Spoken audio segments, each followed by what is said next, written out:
Most of Oklahoma City. We were right on the outskirts of Oklahoma City, and there was a rest stop. So we decided to go in, have something to eat, our normal McDonald's double burger, upload videos, fill our water bottles. That's the one thing also. When we left, we packed 4 water bottles each. And when we returned, we had 7 of the 8 bottles. And we just refilled them everywhere. Once we got out of a ride, or got out of a car, if there was a gas station or a McDonald's, we'd go in and ask them if we could fill our water bottles. And Oklahoma. All right. So we're at the rest area at Oklahoma City. We just ate. We come outside, or actually right before we went in, we met this guy and this girl. And Scott and I have backpacks, and the guy said, "Are you guys hitchhiking?" And we're like, "Yeah." He's like, "Good luck. We've been stuck here for 5 days. See that guy? He's been there all day." And we're looking at the exit, and I'm like, "Oh man, Scott, we may have to walk." And we're looking on the map, and like 7 miles to the next exit. And so, let me tell you why this gentleman and his wife didn't get picked up. If you go to our videos, I think he's in the 70 to 80 range. His name is Taz. He has, yes, is it Taz? I know their names are Taz and Psycho. I think his name is Taz. He has tattoos all over them, or all over him. Her name is Psycho. She has all these piercings, tattoos everywhere. They're traveling with 2 dogs and like 10 things of luggage. And they've been stuck for 5 days. And they did a nice interview. I mean, and I interviewed them, and they were telling us all about just how hard is it to get picked up with your dogs and all this. But they've been there, you know, they traveled from Florida. We went in, had our burgers, came out, or as we were coming out, I stopped and I asked the manager at the Pilot, I said, "Hey, is there any way I can get a piece of cardboard so my son and I can make a sign that says Dad and Son going west? I'm not going to ask for rides in your parking lot." I said, "I want to stand over at the exit."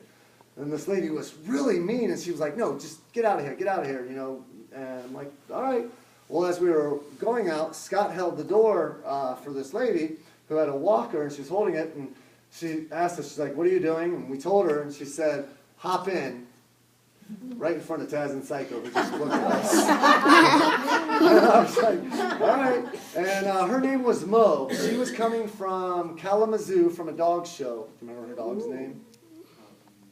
All right, I don't remember it either. But her dog won Best of Show at Kalamazoo, and she had a wonderful story. Not a wonderful story, but she shared a story. She had been in a relationship, married to her husband for 20, 30 years. And when she was 57, she was painting and fell and broke her hip. And according to her, her husband left her for a younger, better, healthy girl. And she said, "But look at me now." She said, "Before I had my husband, I didn't know anything about showing dogs. I would have never won Best in Show." She said, "I got this dog at a pound." She said, "I saved him, he saved me." And it was she took such a tragedy of her life and turned it into something special. And she was so funny. I mean, she was such a nice lady to meet.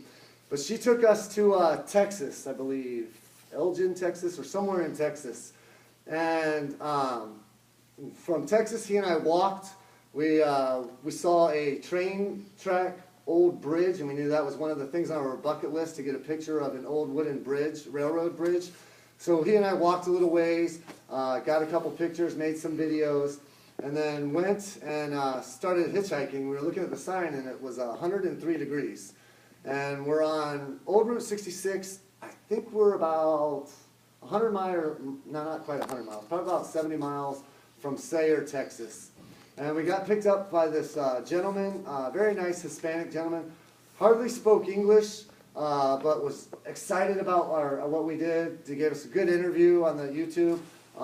He had given us Pepsis to drink. And when he took us to our exit, there was no entrance ramp. On Route 66 was closed, and Scott and I had to walk 6 miles. And we started our video. We were like, all right, the guy gave us 2 Pepsis, and we had 5 water bottles. So we told, you know, we would say we have to walk 5, I think it was 5 or 6 miles, according to the map, to get to this next place. And we have 2 Pepsis. I think we had 4 water bottles. We figured we'd drink like 1 bottle a mile as we go along. And that's 4 total, not 4 apiece. So he and I are walking, and it was like, mile 1, we've wasted 2 water bottles, drank both of the Pepsis. It was getting tiring. It was about 110, I think, is what the lady said who picked us up. We made it to 4 miles. We're out of water. I took Scott's one of his shirts, put it over his head, and this lady, oh, I wish I could remember her name. Do you remember her name off the top of your head? Cindy. Cindy from Salyer, Texas picked us up. And it was so funny. And she said to him exactly what I'd been telling him the whole time. Thank God you were in front of your dad, because the only reason I picked you up is you looked cute and innocent. And every time I say, look, you be in front of me with your thumb out. They need to see you first. And so she took us to she said she would take us to the other side of Sayre. She took us to Sonic. We filled up all of our waters, got 42-ounce waters. She drove us all through her little town of Sayre. She was so proud of her town. Showed us the new golf course, the new park that they built for the kids. It was just unbelievable. And they're sort of like Rittman. They had a Sonic, we have Burger King. But she made a couple videos with us for us to upload. She took us to Sonic to introduce us to one of the ladies, and the lady at Sonic uploaded a video. But she dropped us off at a truck stop on Old Route 66, and he and I debated. It was around 7 o'clock at night. And I said, do you think we should keep going down Route 66, or do you want to stop? Nah, maybe a little earlier. Maybe it was around 5. I said, or do you want to eat? Stop. We've been going. And it's like, we still have about 4 hours of daylight. Let's go ahead.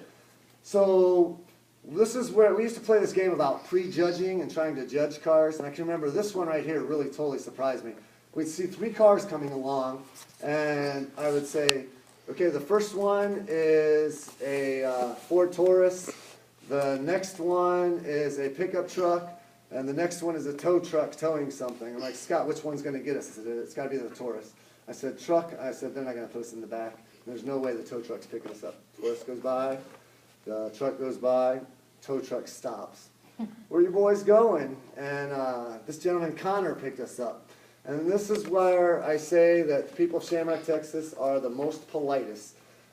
This gentleman was so nice. Everything he said was yes sir, no sir, to both of us. It's Mike when he said, nope, it's the Southern way. He took us along Old Route 66, and he was like, you have kids, your kids are going to love this. And he took us to the You Drop In, which is, if anybody's familiar with the Pixar cars, the Pixar cars is most of the different things that are in the movie are designs of buildings and along Old Route 66. And so we got pictures and made videos there for the kids to upload.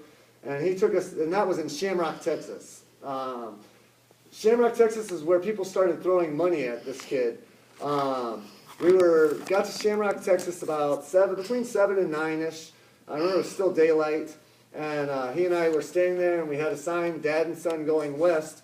And this lady pulled up, and she said, I live here locally. What are you guys doing? I told her. She said, hands him 20 bucks. She said, go to McDonald's and eat tonight. It's on me. So we went to McDonald's, and we ate. We came back there, same sign, Dad and Son going west. Another lady pulls up, says, I live here locally. I can't give you a ride, but here's $10. Another lady pulls up. I live here locally, I can't help you out, but here's $20. I think he made $50 in 40 minutes just standing there with the Dad and Son sign. We stood there for a little while longer. It was probably about 8 o'clock, not quite 9. And this gentleman, Wayne, pulled up in a truck, and he said, where are y'all going? I told him, our plan was to go to California. And he said that he was heading to California the next morning, that if we wanted to ride with him, be there at 7 o'clock in the morning. And he said if we don't get a ride, he'll get us, just be at this area, and he'll pick us up at 7 o'clock in the morning. So he drove off, and we stood there, and it's like, come on, let's rest. I'm like, this is a sure thing. We're going to take this ride in the morning. So he and I took and went and got some boxes out of a recycle bin, went out in this field, laid the boxes down, laid the poncho down, and then laid there probably fell asleep around 10 o'clock. And then at 4 o'clock in the morning, I woke up, and I started to say, Scott, it looks like it's gonna, and before I said the word gonna, it just downpoured. I mean, the skies opened up, buckets of water just started pouring on us. So he and I ran to a gas station that was closed, and we were sitting up along the building, and the wind was blowing, and I told him, like, this is a safe place to be. I said, we're right here. I said, all the rain's going this way. So we were sitting there, and just sure enough, as I said that, the wind switched, and the rain starts blowing at us. So I told him, that I was like, there's the Best Western, you know, we're rewards members. Let's go in there, see if they'll let us upload some videos and sit until the rain stops. Then we'll come out and meet the guy at 7. So about 4 o'clock, we went in there and told the lady who we were, showed her my Best Western rewards card. She was like, yeah, go ahead and sit here, you know, enjoy it, upload your videos. And we talked. And then she made Scott and I these Texas waffles. They were shaped like Texas, Belgian waffles. Gave us orange juice, gave us each, I think, an apple and some banana or peanut butter to take with us along the way. We got to the gas station at 6 o'clock in the morning because I was not missing that ride. We stood there and we waited, you know, 6:30, 6:45, 7, 7:15, 7:30. I'm like, we're waiting. I'm like, I have faith this guy is going to come. And sure enough, 7:35, he apologized, you know, he was overslept, etc. He had 2 dogs, and he was so funny. When we first got in, I felt so bad for this dog. The dog was a barker. It was a yellow lab. Is that what it was? Yellow lab. And the dog was barking in the back of the truck, and so he would take the little controller to snap the dog to get to stop barking. Well, we rode with this gentleman for a day and a half. And along the first day, he would accidentally sometimes go to do his unlock his car with his remote control, and sometimes he would zap that dog. And I share this because Scott was so good with these dogs. Scott was sitting there getting the dog to sit, and Wayne said, can you get him to speak? He said, I've been trying to get that dog to speak. And he just looks at me at the fear, and he's like, speak. Do you remember the dog's name? Oh, I can't remember him. But he was like, speak. Speak, shaking his keys, and that dog would just sit there, and I'm like, he thinks you're going to shock him. I'm like, you're waving the same thing at you. So, but we rode with this gentleman, and this guy did everything. He was a rodeo guy. He showed us pictures of when he was in his 20s. He was probably in his 70s. I think he was 72, 73, the way he told us. In the 70s, he rode stock cars with guy's name Richard Petty or something like that. Showed us pictures of that.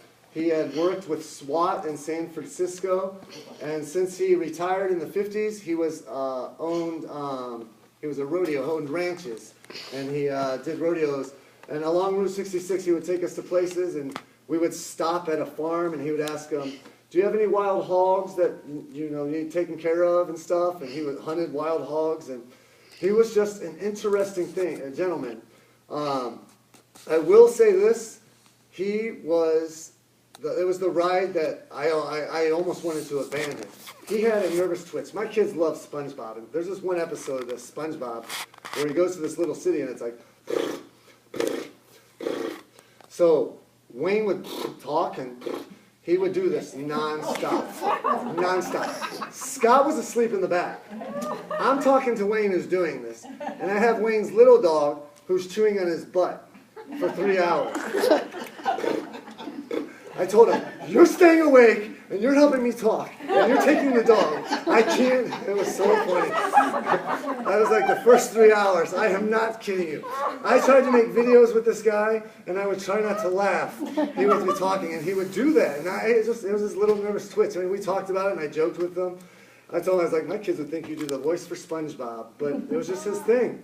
But he took us the first night all the way to Flagstaff, Arizona. We got to Flagstaff about 7 o'clock. He said, hey, if you want to keep hitchhiking, go ahead. If not, I'll be able to get you to California tomorrow at noon. Or on day 4, I'm like, hey, let's just enjoy and see what Flagstaff is. So he and I stayed in Flagstaff. We walked around, met some of the people, made a couple videos. We laid down to sleep about 11 o'clock at night. We found this area right next to the freeway, laid our poncho down. It's about 50 degrees.